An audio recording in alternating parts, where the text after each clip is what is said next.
oras namin, kaya huwag niyong hamakin. Isang pangarap na kay tagal lang inaabot. Ba't di ninyo subukan namin pinag-isipan na parang isang taong lagi nang nalulungkot? Kaya huwag niyong malilitin mga kagaya namin. Sa pagkumpas ng musika meron kaming lakas. Sumasabay sa hangin namin mga pangalan na sa utak mo ay nag-iiwan ng bakas. Now before we do this, let's go over the ground rule. And that's it! Now let's do this! Ito ang misyon, di nagkaupang sumulat ang pangako sa kultura. Mga salita ay ikakalat ng lansangan at dahilan. Kaya naging propeta, magpalawig ng isip sa ganitong uri ng sistema. Masukal o makunot, pinilit, hinanap, makita ang mga sagot. Sa palad na sila ay alandas ng takda. Musika'y ipaglalaban kahit madaming banta. Tula ang sasalamin sa makabagong kasaysayan.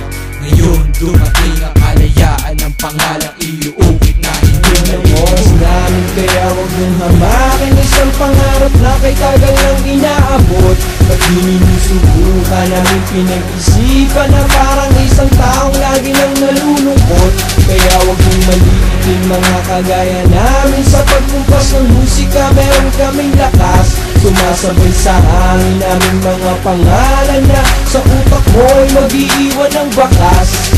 Puro na puot at galit ang namumuo sa aking isipan. Pagmasdan ang mga makakatangki na po sa katarungan. Magsikapin ang nawawalan ako ng gana. Umusad man ang lagay, gumalaw man ibahagya na di balanse ang pagtrato. Ginugulangan ang tulad namin, departamentong hindi patas, pasusuring palipad hangin. May timbangan pa ba sa hinaharap habang tumatagal ang lapis ay hindi pa rin tumatatak sa isip? Naiwan ang mga tanong sa kritikal na kalagay. Mga makakatang niluluping sa larong ginagapangan. Sino ang katuon sa kulturang tinatahak?